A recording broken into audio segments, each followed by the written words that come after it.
नमस्कार। India speaks daily में आपका स्वागत है। मैं हूं संदीप देव। शुभ संध्या। आज से उत्तर रामायण रात के 9 बजे से दूरदर्शन पे शुरू होने जा रहा है। रामायण समाप्त हो चुका है और आज से उत्तर रामायण रात के 9 बजे और उसका ही पुनः प्रसारण सुबह 9 बजे होगा। मैंने एक पोस्ट लिखा था जिस पर काफ़ी सारे लोगों के प्रश्न थे, इसलिए आज की बोध कथा में मैंने इस विषय को लिया है। प्रश्न ये था कि कैसे माने कि उत्तर रामायण छेपक है, यानी प्रक्षेप है, यानी बाद में जोड़ा गया है। भगवान राम के समकालीन जितने भी रामायण लिखे गए, तमिल में, तेलुगु में, संस्कृत में, अवधी में रामचरितमानस, बंगला में, इन सब में एक ही लेखक जो हैं, एक ही कवि, एक ही ऋषि भगवान राम के समकालीन हैं और वो हैं महर्षि वाल्मीकि। महर्षि वाल्मीकि ने रामायण को राम के राज्याभिषेक पर जाकर समाप्त किया और बाद में छेपक के रूप में इसमें उत्तर रामायण जोड़ दिया गया। जब मूल रामायण और उत्तर रामायण की भाषा को आप देखेंगे, अगर आप पढ़ेंगे, गीता प्रेस से आपको ये रामायण मिल जाएगी और जिसमें उत्तर रामायण को भी उसमें जोड़ दिया गया है गीता प्रेस के रामायण में। इसलिए उत्तर रामायण घर घर चला गया क्योंकि गीता प्रेस की बहुत बड़ी पहुंच है। उन्होंने हिंदू धर्म के लिए अथाह काम किया है। तो चूंकि लोगों के दबाव थे जैसे रामानंद सागर पर, उस तरह गीता प्रेस में भी तो उत्तर रामायण उसमें जोड़ा गया। लेकिन यदि आपने पढ़ा है तो आप देखेंगे कि वाल्मीकि जी के जो रामायण की भाषा है वो और उत्तर रामायण की जो भाषा है, दोनों में बहुत बड़ा विरोधाभास है, बहुत बड़ा अंतर है। अगर मैं लेखक हूं और मेरी किताब में किसी और को भी मैं अगर शामिल कर लूं लिखने के लिए, तो मेरी शैली और उसकी शैली अलग हो जाएगी। और इसी तरह रामायण की जो शैली है, रामायण की जो भाषा है और उत्तर रामायण की जो शैली है और उत्तर रामायण की जो भाषा है, दोनों में जमीन आसमान का अंतर है।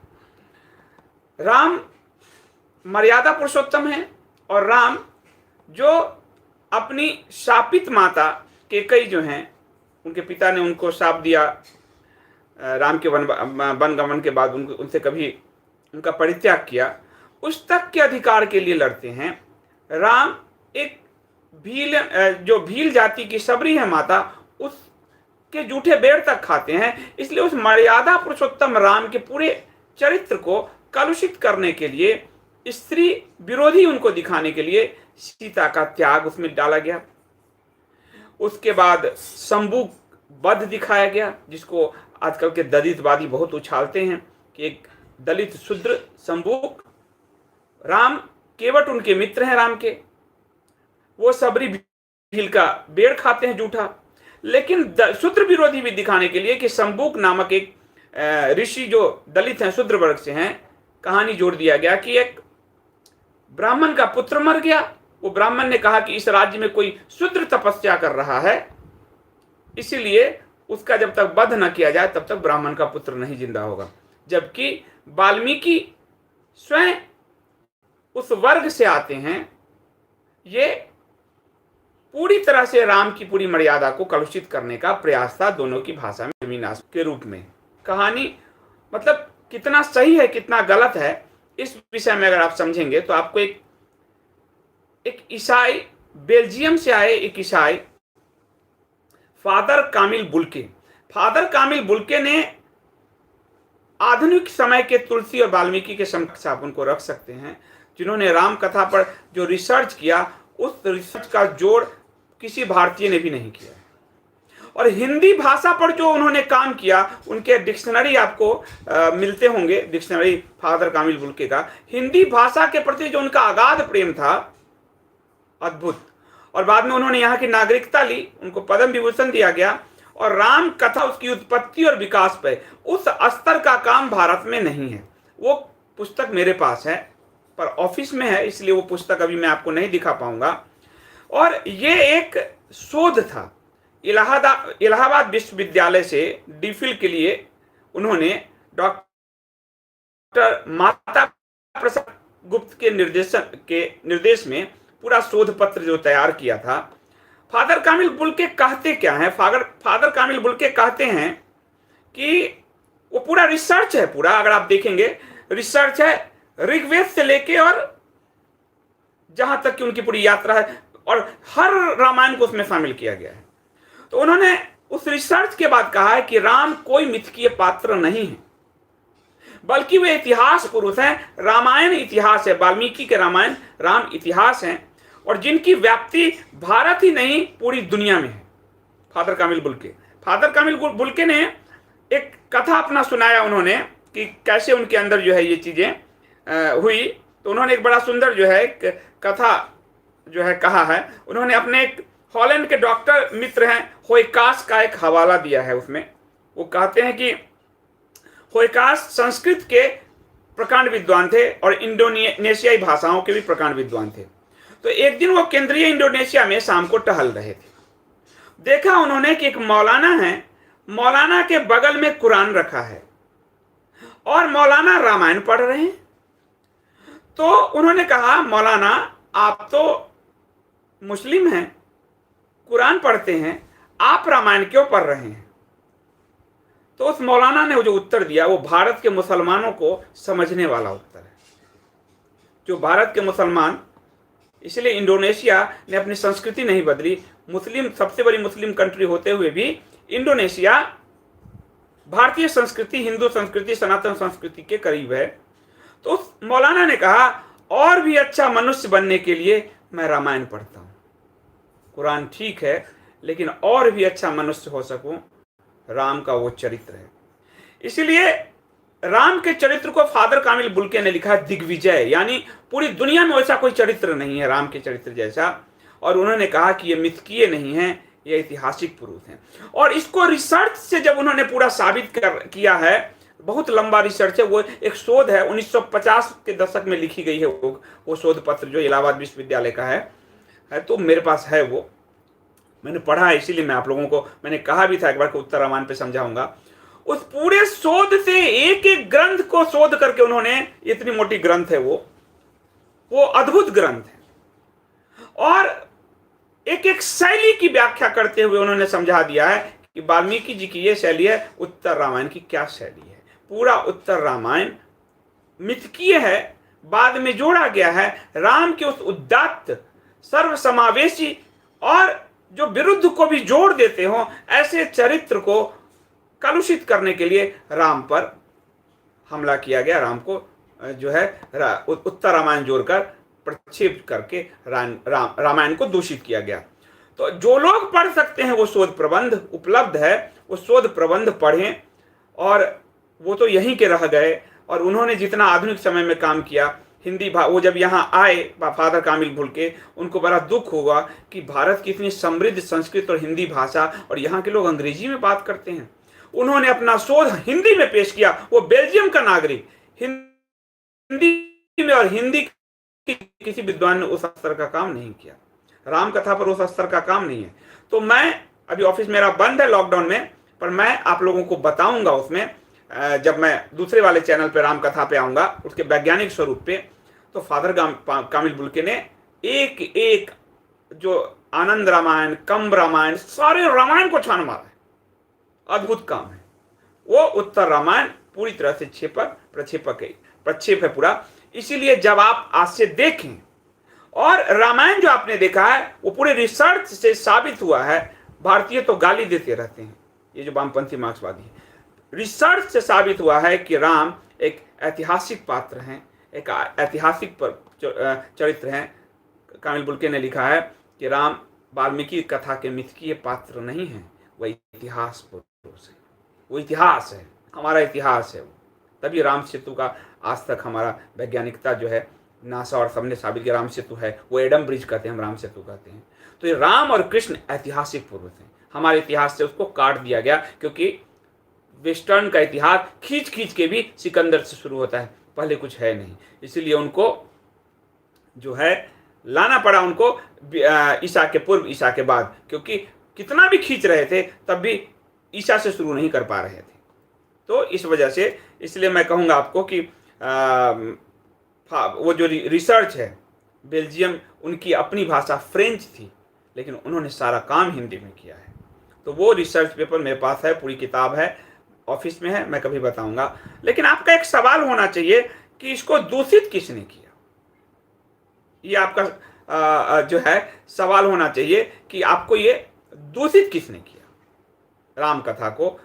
ये दूषित होने का जब आप शुरू करेंगे पढ़ना, तो आपको सावरकर और इन सब के जब इतिहास पढ़ेंगे पुराने, आपको रंगे राघव ने भी बहुत संस्कृति पे बहुत सारे इतिहास है जो भारत के पुरातन संस्कृति पे है। तो उस इतिहासों की जब आप व्याख्या सब करेंगे, तो जब आप देखेंगे कि अशोक जब बौद्ध धर्म को अपनाते हैं, उससे पहले नहीं, बुद्ध नहीं, बौद्ध धर्म जिसको अशोक ने बनाया, उसके बाद उनका जो उत्तर काल है अशोक का, पूर्व काल नहीं उत्तर काल है, उस उत्तर काल में अशोक ने जितने भी वैदिक धर्म के यज्ञ थे, आख्यान थे, साहित्य थे, उसके बाद धीरे धीरे उस पर अटैक होने लगे, कई छेपक उसमें जोड़े जाने लगे। बौद्ध धर्म का वो रूप बाद में आया उस मौर्य काल में ही, और चाणक्य इस बात को जानते थे, इसलिए चाणक्य ने अपने अर्थशास्त्र में एक बहुत अच्छी बात उन्होंने उसको जोड़ी थी कि कोई भी, चाणक्य ने लिखा था अपने सिद्धांत में कि कोई भी अल्पवयस्क स्त्री पुरुष अपने माता पिता अथवा राज्य सत्ता की अनुमति के बिना सांसारिकता को त्याग कर भिक्षु नहीं बनेगा। चाणक्य ने कहा, यानी चंद्रगुप्त अशोक के दादा के समय चाणक्य ने। लेकिन अशोक ने उस बंधन को भी खत्म कर दिया, भिक्षु बढ़ने की बाढ़ आ गई, यज्ञ को के विनाश की बाढ़ आ गई, और जो हिंदू धर्म के साहित्य थे वो सब दूषित किए जाने लगे। वहां से शुरू होता है मौर्य काल में, और उसके बाद आगे बढ़ते बढ़ते ये स्थिति आ जाती है कि आखिरी जो मौर्य था बृहदत्त, जो उसके सेनापति पुष्यमित्र शुंग ने उसकी वो परेड ही ले रहा था सेना का, और सेना वो अध्यक्ष थे पुष्यमित्र शुंग, ब्राह्मण थे, उन्होंने उसकी हत्या की और राज्य सत्ता जो है अपने हाथ में लिया। और जब पुष्यमित्र शुंग का काल आता है, तो पुष्यमित्र शुंग के जो राजगुरु थे वो पतंजलि थे। इसलिए जो पुराणों और हमारे जो महाकाव्य हैं उनका पुनर्लेखन, वरना उससे पहले पूरा दूषित हो गया था, पुनर्लेखन का काम शुरू हुआ शुंग वंश के काल में। यानी शुंग वंश से पहले और अशोक के बाद, अशोक के उत्तरार्ध के बाद हमारे साहित्य में बहुत ज्यादा छेपक प्रक्षेपक जोड़ने की शुरुआत हुई, बहुत ज्यादा। इसलिए बौद्ध कथाओं में भी राम है, उनके एक दूसरे रूप में आते हैं, तो वहां जोड़ने की पूरी शुरुआत हुई। और बाद में यही शुरुआत फिर मुगलों के समय, फिर ब्रिटिशर्स के समय, मार्क्सवादी नेहरूवादियों के समय, यानी वो होती चली गई, विस्तृत रूप होता गया। इसलिए शुरुआत हुआ बुद्ध काल में, अशोक मौर्य काल के उत्तरार्ध में, पूर्वार्ध में नहीं, उत्तरार्ध में। और इसीलिए दो राजवंश ऐसे आते हैं जिन्होंने हमारे पुराने सनातन साहित्य का रिवाइवल किया, एक शुंग राजवंश और एक गुप्त राजवंश, जिन्होंने पूरा रिवाइवल किया। नहीं तो सब दूषित हो गया था, अभी भी आपको ये सब चीजें मिलना मुश्किल हो जाती। तो इसीलिए जब हमारी अपनी सरकार राष्ट्रवादी आती है सरकार, हम इसलिए ये मांग करते रहते हैं कि हमारे साहित्य का रिवाइवल करें, लेकिन नहीं हो पाता आधुनिक काल में। शुंग वंश में रिवाइवल का काल था वो, इसीलिए इतिहास से शुंग वंश को मिटाने का पूरा खेल खेला गया जबरदस्त तरीके से। जबकि आपको बताऊं कि वो बहुत ही पराक्रमी राजा थे, और ग्रीकों पे, जो ग्रीक को आक्रमण करके, जो मौर्य काल में ग्रीक जो है काफी बाद में उत्तर मौर्य काल में मजबूत होते गए, पुष्यमित्र सिंह ने ग्रीकों को पूरा भगाया, वो जो है पूरी तरह से उसका सफाया किया, भगाया, उसको पूरी जड़ ही उखाड़, ग्रीक जो है उनका जो जड़ उखाड़ने का काम किया वो शुंग वंश ने किया पूरा, जो आप देखेंगे। और साहित्य का निर्माण जो है उन्होंने शुरू किया। पुष्यमित्र शुंग का पुत्र था अग्निमित्र, वो उज्जैन का उनको प्रमुख बनाया गया था, और अग्निमित्र जो था बहुत ही शूरवीर था। उसके समय भी साहित्य के पुनर्निर्माण का काल जो है शुरू हुआ उसमें। और अगर आपको कालिदास का एक जो है आप नाटक जो है आप पढ़ेंगे, अग्निमित्र और मालविका के उस पर है, मतलब विवाह और उसको लेकर जो है मालविकाग्निमित्रम, ये कालिदास का नाटक है। जब उसको आप पढ़ेंगे तब आपको अग्निमित्र की, यानी पुष्यमित्र शुंग के बेटे के समय का आपको एहसास होना शुरू होगा कि कैसे रिवाइवल किया गया। तो ये जो हम लोग कई बार मान लेते हैं ये कि किस तरह से इसका प्रक्षेपण होना शुरू हुआ था, प्रक्षेपण उत्तर मौर्य काल के बाद ही शुरू हो गया था। सबको जोड़ना घटाना और वैदिक धर्म के खिलाफ एक तरह से, भगवान बुद्ध को मैं नहीं कह रहा, उस समय का जो बौद्ध धर्म था वो एकदम उसी रूप में चलता चला गया। उसमें मिलावट करना, यज्ञों का निषेध, सब चीज का निषेध इस तरह से होता चला गया।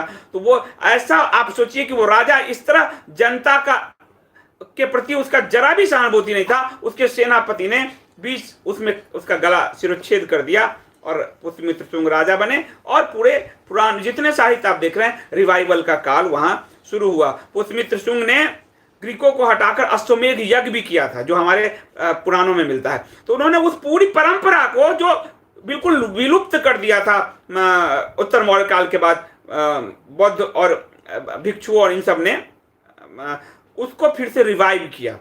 तो लेकिन वो वहीं से छेपक की जो शुरुआत हुई, वो बाद में हमारे जो तुर्क आए, मंगोल आए, मुगल आए, ब्रिटिशर्स आए, मार्क्सवादी और नेहरूवादी, यहाँ तक कि पूरी यात्रा में सब कुछ शामिल होता गया और वो छेपक के रूप में जुड़ता चला गया। तो जब आप रामायण को देखेंगे तो पूरी वाल्मीकि रामायण की कथा, भाषा शैली अलग है। आदि कवि कहा गया वाल्मीकि को, आदि कवि थे वो, और संस्कृत का एक नया स्वरूप लेकर आए थे। और उत्तर रामायण की पूरी शैली ही अलग है। वो साफ दिखता है कि राम के उस मर्यादा पुरुषोत्तम स्वरूप पर आप समझिए कि कुछ थोपने के लिए उसको जानबूझकर रच दिया गया। रामचरितमानस में भी कई साथी मैं देखता हूं कि बिना पढ़े बोलने लगते हैं। वो कहते हैं रामचरितमानस में उत्तर रामायण है ना। रामचरितमानस में भी तुलसी ने राम के राज्याभिषेक पर ही खत्म कर दिया है रामचरितमानस को भी। उत्तर रामायण उसका पार्ट नहीं है। उत्तर रामायण छेपक के रूप में जोड़ा गया वाल्मीकि रामायण में, क्योंकि वाल्मीकि जोड़ दिया जाए तो फिर ये मान लिया जाएगा कि राम का ऐसा चरित्र है।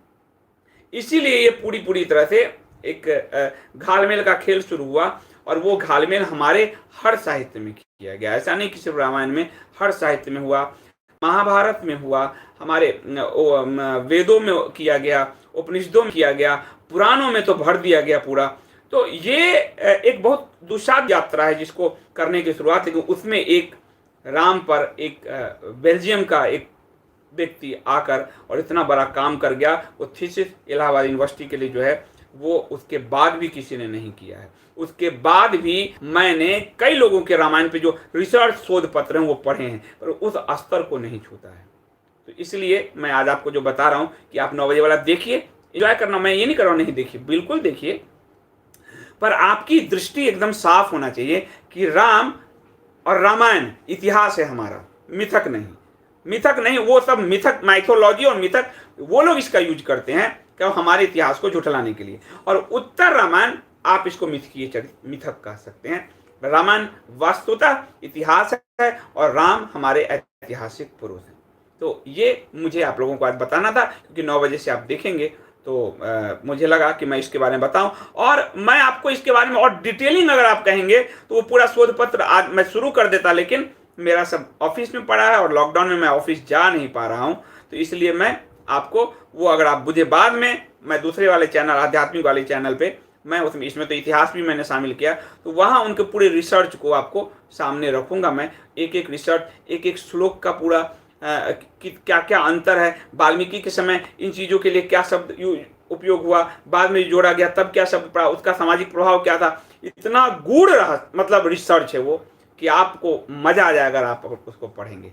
तो मेरा आप सबसे अनुरोध है कि यदि आप उत्तर रामायण को देखें तो बस मिथकीय चरित्र के रूप में देखें, मिथकीय कथा के रूप में देखें, मूल रामायण के रूप में ना देखें।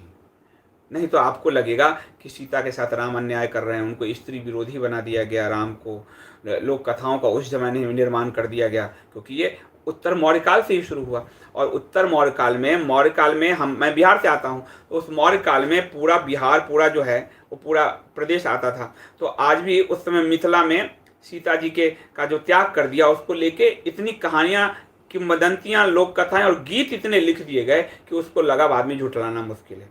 तो एक बड़ा आपने अगर आप बौद्धों के पूरे इतिहास को देखेंगे, भगवान बुद्ध ने, उनको तो मैं भगवान कहता हूं, बाद में जो बौद्ध धर्म एक संगठित चलाने का प्रयास किया गया था उसका, और वो आप अगर देखेंगे टकराव सनातन के साथ, तो आपको तब समझ में आना शुरू हो गया कि रास्ते कैसे। और इसीलिए आदि शंकर ने वज्रयानी बौद्ध विकृत होता चला गया था बौद्ध धर्म, तो वज्रयानी बौद्ध जो थी उसको उस समय इतना विकृत रूप था, तो आदि शंकर ने उन सबको पचा के उनको खत्म करके फिर से सनातन का गुरु गोरखनाथ ने फिर से उस रूप को जिंदा किया। तो हमारे आध्यात्मिक महापुरुषों ने वो पूरी लड़ाई लड़ी है, लगातार लड़ी है। ऐसा नहीं कि मैं कह रहा हूं, आदि शंकर का मुठभेड़ क्या है, पूरा वो वज्रयानी बौद्धों के साथ है। ये जो कौली प्रथा है, गुरु गोरखनाथ के जो गुरु होते हैं, गुरु मच्छेंद्रनाथ, ये जो कौली प्रथा है वो क्या था, वो वज्रयानी बौद्ध जो थे उनका जो पंच मकार था, मैं मकार कहता हूं इन सब के लिए, लेकिन वो जो पंच मकार था उसकी पूरी साधना थी। तो आदि शंकर ने कैसे, आदि शंकर ने कापालिकों के साथ पूरा बंगाल जो आप देख रहे हैं, पूरा बंगाल, जब आदि शंकर का पूरा इतिहास आप पढ़ेंगे, आदि गुरु शंकराचार्य का, पूरा बंगाल बौद्ध हो गया था, पूरा बंगाल।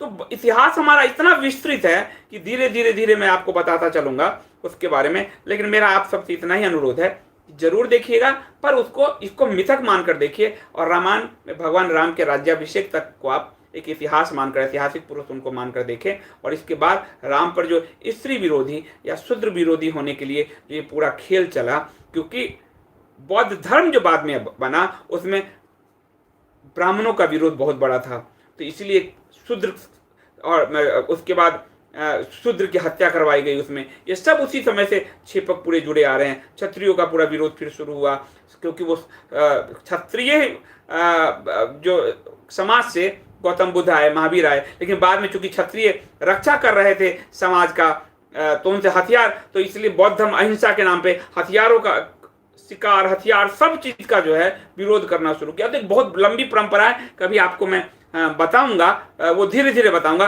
पर मेरा बस आपको एक आउटलाइन समझा देना था। ये आउटलाइन समझ लीजिए कि उत्तर रामायण मिथकीय है, और जो मूल रामायण है वो हमारे भगवान राम के राज्याभिषेक तक ही है। और भगवान राम और रामायण ऐतिहासिक हैं, इतिहास है हमारा। कृष्ण, महाभारत, द्वारिका सब हमारा इतिहास है, इसको आप मिथक नहीं मानिएगा। और इसीलिए मैंने कहा कि जो लोग पढ़ सकते हैं, मैं उन सबसे अनुरोध करूंगा कि राम कथा, उसका विकास जो है वो आप लोग फादर कामिल बुल्के का राम कथा उत्पत्ति और विकास, उसको आप लोग अगर पढ़ सकते हैं तो जरूर पढ़ें।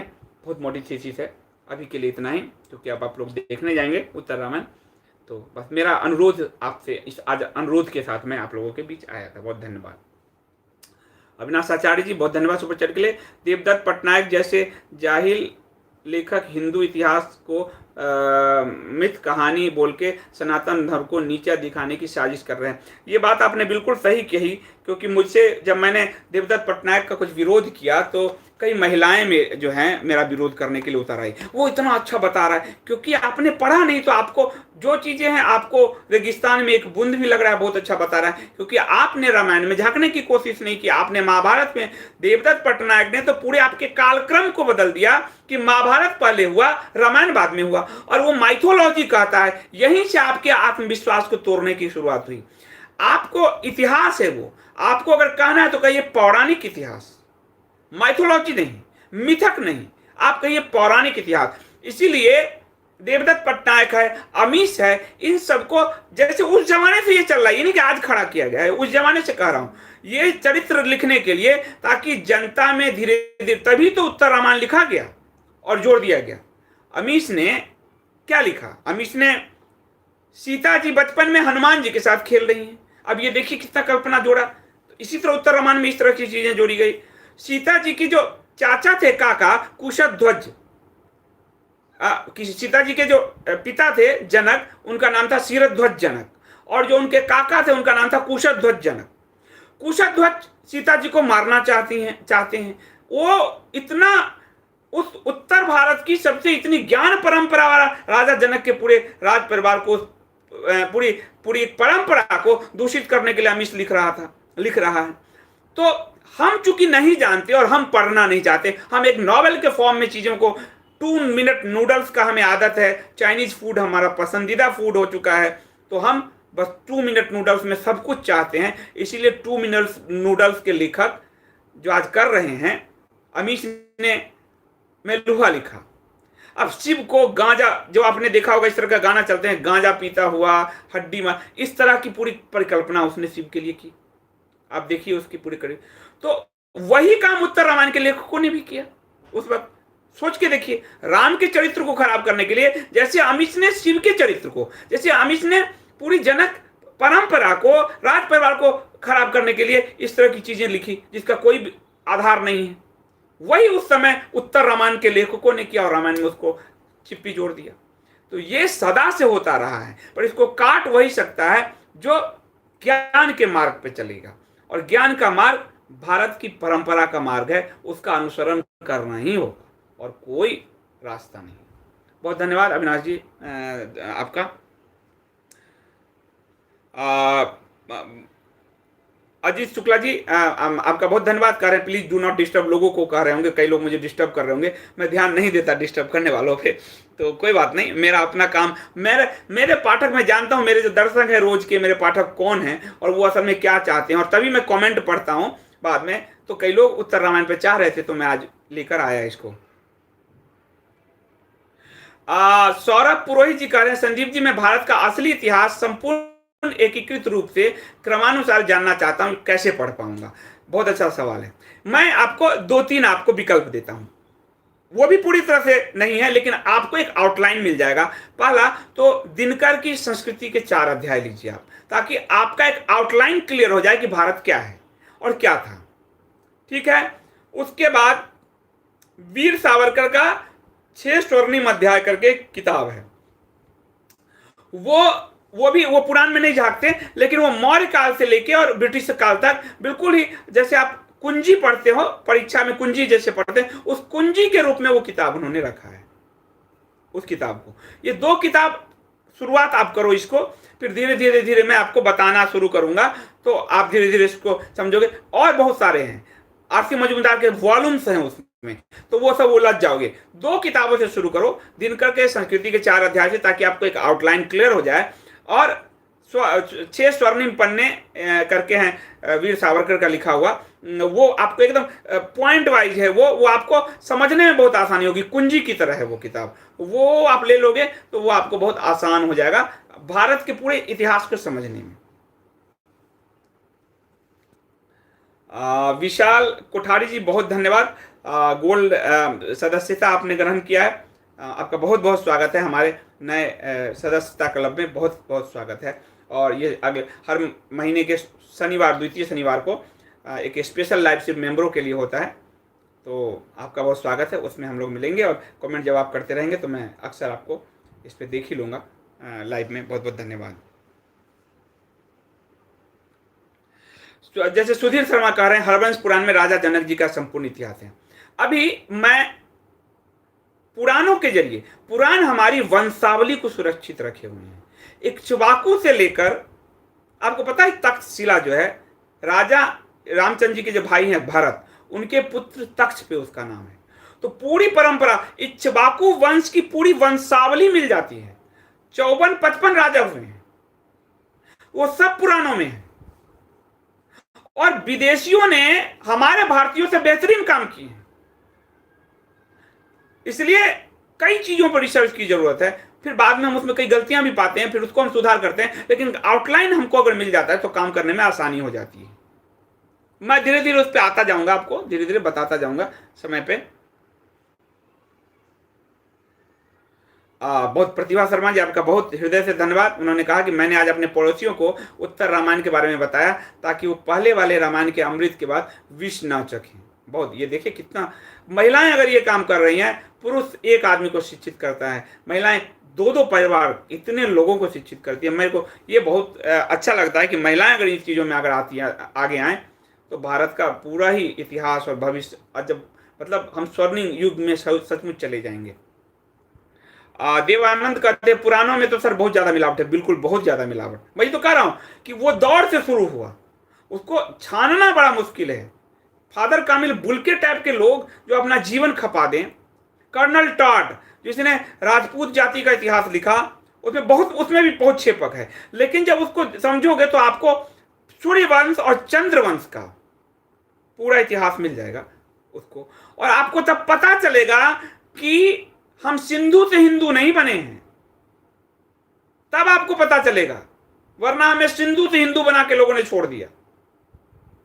उन सब पे आऊंगा मैं कभी कभी, क्योंकि लंबा हो जाएगा बहुत ज्यादा, और इसलिए मैं धीरे धीरे सब चीजों पे आता रहूंगा। आदित्य गुप्ता जी कह रहे हैं गीता प्रेस की वाल्मीकि रामायण विशुद्ध है, नहीं है, उसमें उत्तर रामायण जोड़ा गया है।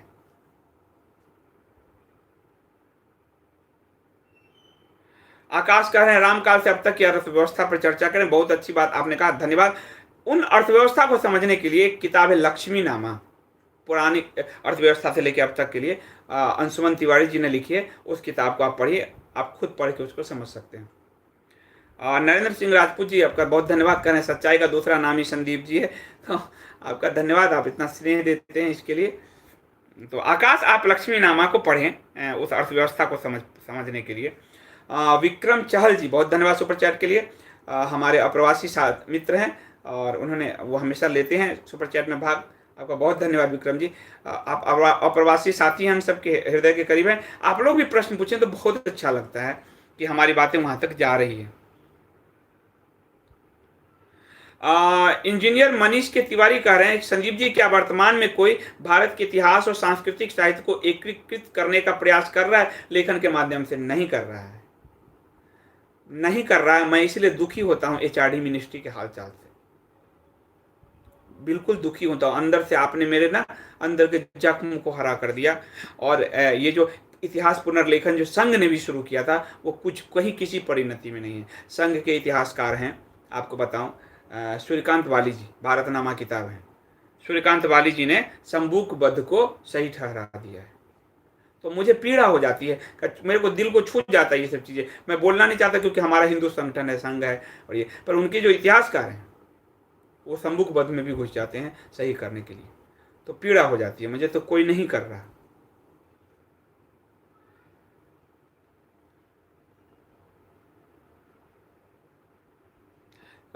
सीता जी और लवकुश की कथा सही स्वरूप में कहाँ मिलेगी? महेंद्र जी कह रहे हैं। महेंद्र जी पहले आपको राम कथा की उत्पत्ति और विकास समझना होगा, फिर सीता जी और लवकुश तक समझिए।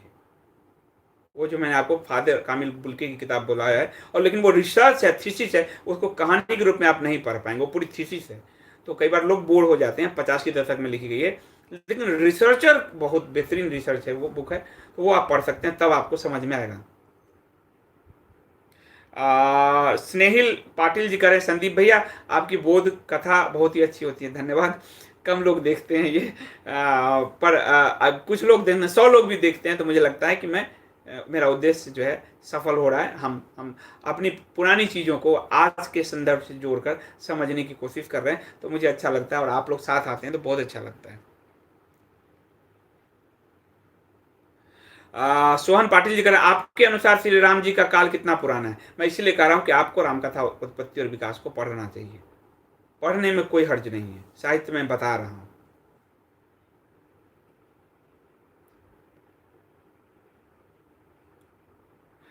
दूसरी बात यह है कि मैं देवनागरी लिपि में लिखे हुए कमेंट्स को जल्दी ले लेता हूं, रोमन में लिखे हुए कमेंट्स मैंने, तो मैं आप लोगों से भी अनुरोध करूंगा कि एक बेल्जियम के ईसाई पादरी आकर यहाँ देखे और उन्होंने दुख हुआ उनको, और हिंदी भाषा पे इतना काम किया, तो मोबाइल हाथ में लेके हम सब भी कम से कम देवनागरी में लिखें। और इसीलिए मैं कमेंट को प्रोत्साहित करने के लिए देवनागरी वाले कमेंट्स ले ही लेता हूँ लगभग। सुपर चैट बहुत दिन बाद नमाज शुरू हुआ है। नमाज शुरू मतलब यह रामायण हमेशा चलना चाहिए, बंद नहीं होना चाहिए। महेंद्र जी वही रामकथा वाली हमें किताब कहाँ मिलेगी?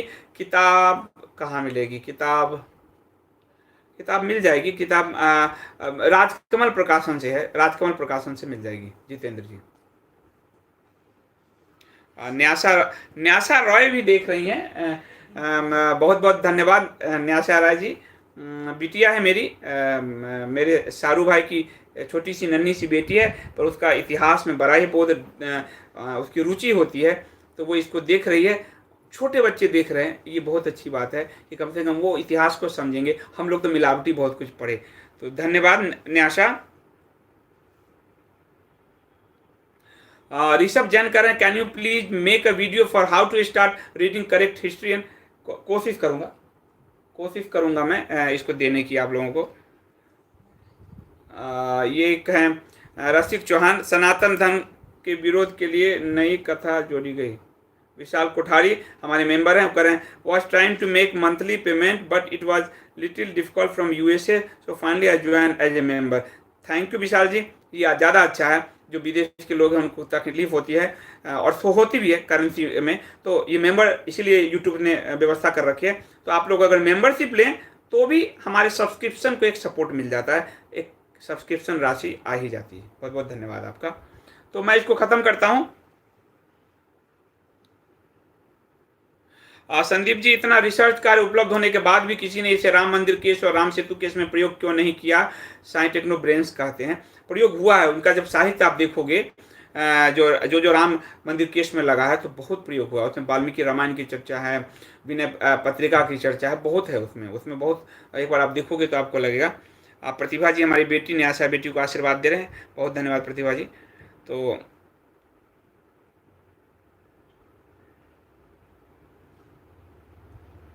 नीरज उपाध्याय जी कह रहे हैं सुपर चैट, रामायण में गलत दिखाया जाए, रावण का युद्ध लक्ष्मण के साथ दिखाया जो कि गलत है। रावण का युद्ध तो राम के साथ ही हुआ, लक्ष्मण के साथ रावण का युद्ध कभी नहीं हुआ। मैं एक बार कहता हूँ नीरज जी कि आपको वाल्मीकि रामायण पढ़नी चाहिए।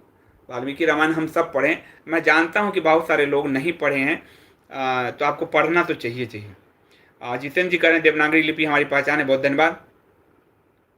ऋषभ जैन जी, मैंने आपको 2 किताबें अभी कही है, उनसे शुरुआत कीजिए। दिनकर जी की संस्कृति के 4 अध्याय से और सावरकर की इतिहास के स्वर्णिम 6 पन्ने, ऐसे कुछ किताबें उससे। राजेश मालविया जी कह रहे हैं बौद्ध कथा आपकी बहुत अच्छी होती है, बहुत धन्यवाद। अब बहुत लंबी हो गई है, 37 मिनट के करीब हो गई है, तो मैं इसको ख़त्म करता हूँ। आप सबको हमारी तरफ से बहुत बहुत शुभकामनाएं, शुभ रात्रि। देखिए जरूर, देखने में कोई हर्ज नहीं है, पर बस अपने विजन को क्लियर रखिएगा, इतना ही मैं कहना चाहता हूँ। जय राम जी की।